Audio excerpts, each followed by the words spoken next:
सूरज road व्रत की कहानी।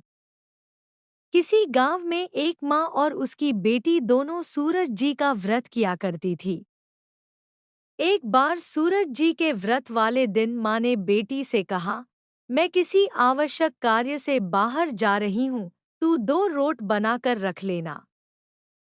एक छोटा रोट तेरे लिए और एक बड़ा रोट मेरे लिए बनाना, जो हम पूरा खा सकें, क्योंकि रोट को झूठा नहीं छोड़ते। माँ चली गई और बेटी रोट बनाने लगी। तभी सूरज भगवान एक साधु बाबा का वेश बनाकर वहां आए और भिक्षा मांगने लगे। लड़की ने कहा, मेरी माँ का रोट तो बन गया है, पर मेरा रोट अब बनेगा, उसमें से आपको दे दूंगी। बाबा ने कहा, जो रोट बन चुका है उसी में से अभी दे दो, नहीं तो मैं जा रहा हूँ। लड़की ने माँ के रोट में से टुकड़ा तोड़ कर दे दिया।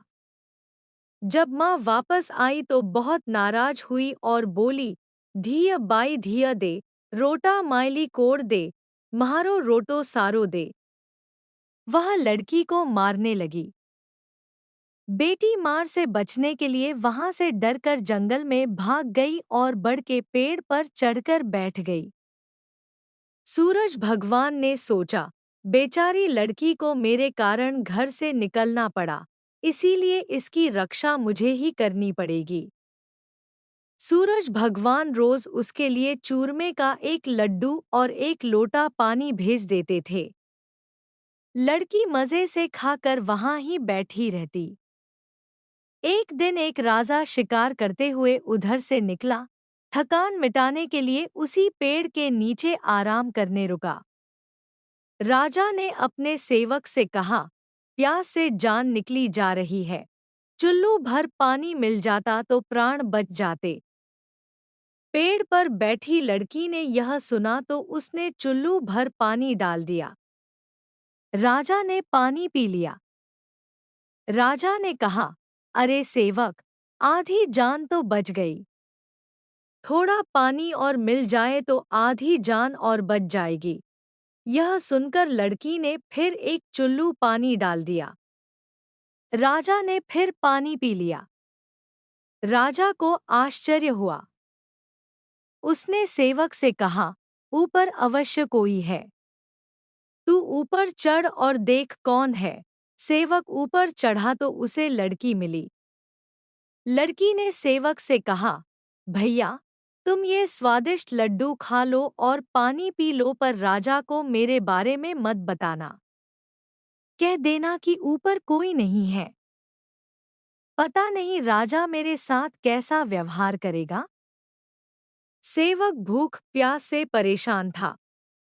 उसने लड्डू खाया, पानी पिया और नीचे जाकर राजा से कह दिया कि ऊपर कोई नहीं है। राजा ने सेवक से कहा, तू ऊपर गया तब तो थका हुआ था और आया तो तरोताजा दिख रहा है।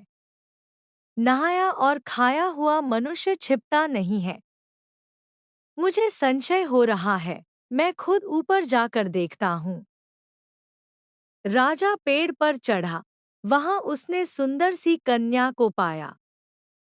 राजा ने कहा, डरो नहीं, तुम बहुत सुंदर हो।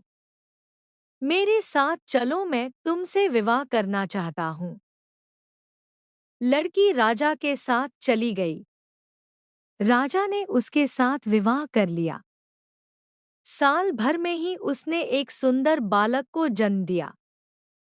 उसकी अन्य रानियां, उसकी देवरानी, जेठानी आदि उसकी और उसके पुत्र की सुंदरता से जलने लगी थी।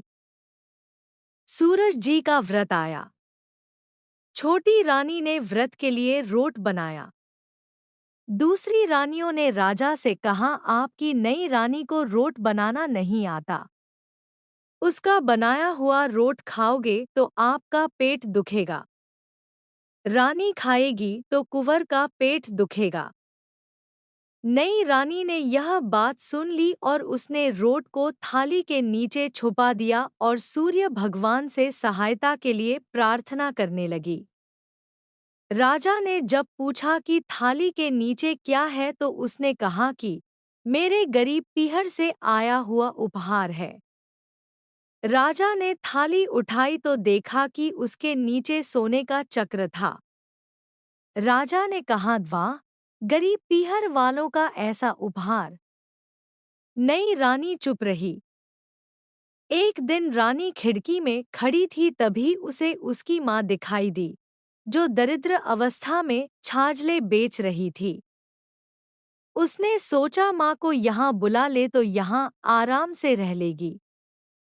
इतने नौकर चाकरों में वह भी कुछ काम कर लेगी और किसी को पता भी नहीं चलेगा।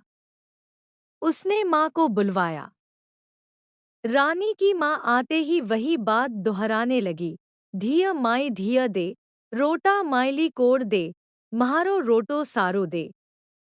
रानी ने सोचा, कहीं सबको पता ना चल जाए कि मैंने अपनी माँ को इस तरह महल में बुलाया है। मुसीबत हो सकती है। उसने माँ को चुपचाप एक कमरे में रहने को कहा। बाहर से ताला लगा दिया।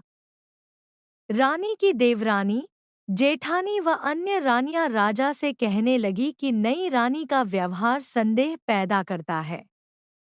एक औरत महल में घुसी थी पर वह वापस नहीं निकली। छोटी रानी ने यह सुन लिया। वह सूर्य भगवान से इस विपत्ति से बचाने की प्रार्थना करने लगी। राजा ने वहां आकर उस कमरे की चाबी मांगी। राजा ने कमरा खोला तो वहां सोने की एक मूर्ति थी। राजा ने पूछा, यह मूर्ति कहाँ से आई है? रानी ने कहा, मेरे गरीब पीहर का उपहार है। राजा ने कहा, तुम्हारे गरीब पीहर से इतने कीमती उपहार आते हैं। मुझे तुम्हारा पीहर देखना है। हम वहां चलेंगे। रानी ने फिर सूरज भगवान से मदद मांगी। सूरज भगवान ने कहा कि मैं सवा पहर की व्यवस्था तो कर दूंगा, लेकिन फिर मुझे नगरी में उजाला करने जाना होगा। सूर्य भगवान ने जंगल में माया नगरी बसा दी। महल, झरोखे, बाग बगीचे, रिश्तेदार आदि सब माया से बना दिए। महल की रसोई में कई प्रकार के व्यंजन बन रहे थे। सबसे मिलकर और खा पीकर रानी ने राजा से वापस चलने को कहा। राजा ने कहा, जल्दी क्या है, थोड़ा आराम कर लें। रानी ने बड़ी मुश्किल से राजा को वापस चलने के लिए मना लिया और वे रवाना हो गए। थोड़ी दूर जाने के बाद राजा को ध्यान आया कि उनकी कटार वहीं रह गई है। राजा ने सेवक को कटार लाने भेज दिया। सेवक वहां गया तो देखा कि वहां जंगल के सिवा कुछ भी नहीं था। कटार झाड़ी में पड़ी मिली। कटार लेकर सेवक आया और उसने यह सब राजा को बताया। राजा को पहले ही शक था। उसने तलवार निकाल ली और गुस्से में आकर रानी से सच बताने को कहा। रानी ने सब कुछ सच सच कह डाला और सूरज भगवान की कृपा और मदद के बारे में भी बताया। यह सब सुनकर राजा बहुत खुश हुआ और रानी को सूरज रोट का व्रत अच्छे से करने को कहा। रानी का मान और बढ़ गया। हे सूरज भगवान, जैसा सुख उस लड़की को दिया वैसा ही सुख यह कहानी कहने वाले, सुनने वाले, हमारे सारे परिवार को भी प्राप्त हो। रविवार सूरज भगवान की कहानी। सूरज भगवान रोज उठते और जग में प्रकाश देने चले जाते। एक दिन भगवान को लगा कि राणा दे सूखती चली जा रही है, तो राणा दे से पूछा कि तुम्हारे मन में क्या है? राणा दे बोली, मेरे मन में खीर खांड के भोजन की इच्छा है। भगवान बोले, मांगा भी तो क्या मांगा, ये तो हम रोज ही खाते हैं। राणा दे बोली, भगवान आप खीर खांड के भोजन जीमते हो, मैं तो खट्टी राब जीमती हूँ। भगवान बोले, राणा दे तुम झूठ बोलते हो। एक जैसा भोजन मेरी माँ हमको देती है। राणा दे बोली, सुबह आप मेरी थाली लेना, मुझे आपकी थाली देना। दूसरे दिन जीमते समय भगवान ने पानी के गिलास को टक्कर देकर गिरा दिया। माताजी बोली, तुम मत उठो, मैं दूसरा गिलास भर देती हूँ। माताजी गए, इतने में भगवान ने थालियां बदल ली। राणा दे ने तो जल्दी ही खीर खांड के भोजन कर लिए, पर सूरज भगवान को खट्टी राब भाई नहीं और थाली पर बैठे रहे। माताजी बोले, आज इतनी देर क्यों लगी? भगवान बोले, आज तो खीर खांड खट्टी लग रही है। माताजी बोले, राणा दे की थाली आपने क्यों ली? भगवान कहने लगे, माँ, अपने घर में आप दो जने और मैं जिसमें भी दो भांत। मैं नियम पालन वाला और मेरे ही घर में ऐसा होता है, तो दुनिया में क्या होता होगा? घर में सबका खाना एक जैसा बनाओ। वहां से वो कुम्हार के गए और बोले, दो पेट की हांडी किस कुम्हार ने बनाई? रतन कुम्हार को लगा, आज तो भगवान आए हैं। माताजी तो 1 टका देती थी, ये 2 टका देंगे। और कुम्हार बोला, मैंने बनाई। भगवान बोले, आज के बाद 2 पेट की हांडी बनाई तो तेरे सहस्त्र पेट कर दूंगा। कुम्हार बोला, मेरा तो 1 पेट भरना मुश्किल है, सहस्त्र हो गए तो क्या करूंगा? मैं अब 2 पेट की हांडी नहीं बनाऊंगा। इस तरह सूरज भगवान ने दुभांत मिटाई।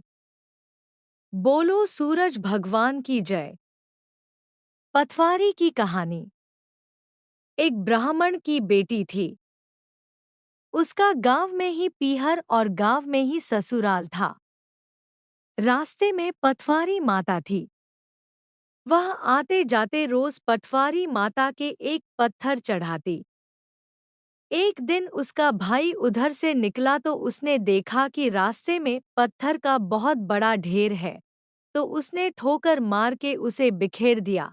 घर जाते ही भाई का पेट दुखने लगा। जब बहन को पता चला तो वह भाई की तबीयत पूछने आ रही थी। तभी उसने रास्ते में देखा कि पटवारी माता बिखरी पड़ी है। उसने सोचा, पटवारी माता को किसने बिखेरा, और वह एक एक पत्थर फिर से पटवारी माता के चढ़ाने लगी। इधर उसके भाई का पेट धीरे धीरे ठीक होने लग गया। घर जाकर उसने भाई से कहा कि किसी ने आज मेरी पटवारी माता को बिखेर दिया था। तब भाई बोला कि वह मैंने ही बिखेरी थी। भाई ने पटवारी माता से क्षमा मांगी।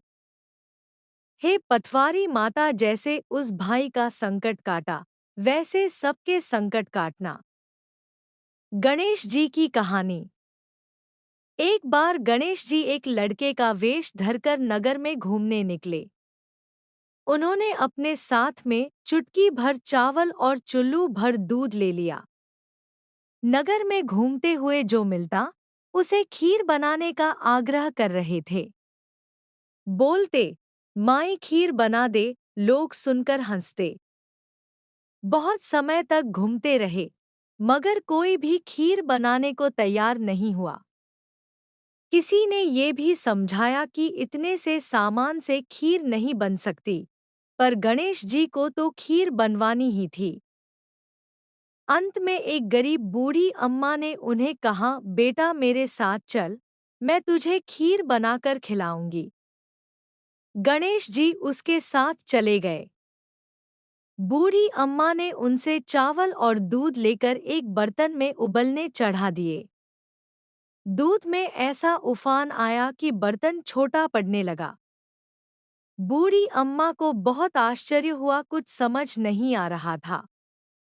अम्मा ने घर का सबसे बड़ा बर्तन रखा, वो भी पूरा भर गया। खीर बढ़ती जा रही थी, उसकी खुशबू भी चारों तरफ फैल रही थी। खीर की मीठी मीठी खुशबू के कारण अम्मा की बहू के मुंह में पानी आ गया। उसकी खीर खाने की तीव्र इच्छा होने लगी।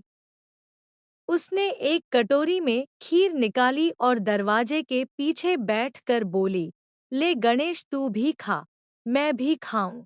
और खीर खा ली। बूढ़ी अम्मा ने बाहर बैठे गणेश जी को आवाज लगाई। बेटा तेरी खीर तैयार है, आकर खा ले। गणेश जी बोले अम्मा तेरी बहू ने भोग लगा दिया, मेरा पेट तो भर गया। खीर तू गांव वालों को खिला दे। बूढ़ी अम्मा गांव वालों को निमंत्रण देने गई। सब हंस रहे थे। अम्मा के पास तो खुद के खाने के लिए तो कुछ है नहीं। पता नहीं गांव को कैसे खिलाएगी। पर फिर भी सब आए। बूढ़ी अम्मा ने सबको पेट भर खीर खिलाई। ऐसी स्वादिष्ट खीर उन्होंने आज तक नहीं खाई थी। सभी ने तृप्त होकर खीर खाई लेकिन फिर भी खीर खत्म नहीं हुई। भंडार भरा ही रहा। तब बूढ़ी अम्मा दौड़ी दौड़ी गणेश जी के पास गई कि सारे गांव को खीर खिला दी फिर भी कढ़ाई भरी पड़ी है। तब गणेश जी महाराज बोले बूढ़ी अम्मा घर के कोने में कढ़ाई को डालकर कहना कि गणेश जी महाराज इस कढ़ाई का छा आना पर मेरे घर का छा मत आना। अम्मा ने घर जाकर वैसा ही किया। सुबह उठकर उसने देखा कि जहाँ खीर डाली थी वहाँ हीरा पन्ना मोती मूंगे बिखरे हुए पड़े हैं। हे गणेश जी महाराज, जैसे उस बूढ़ी अम्मा को धन दिया वैसे ही सबको देना। कहानी कहने वाले को, सुनने वाले को सबको देना। लपसी का फल लपसी को हो, तपसी का फल तपसी को हो। हमारी कहानी कथा का फल हमें प्राप्त हो। बोलो गणेश जी महाराज की जय।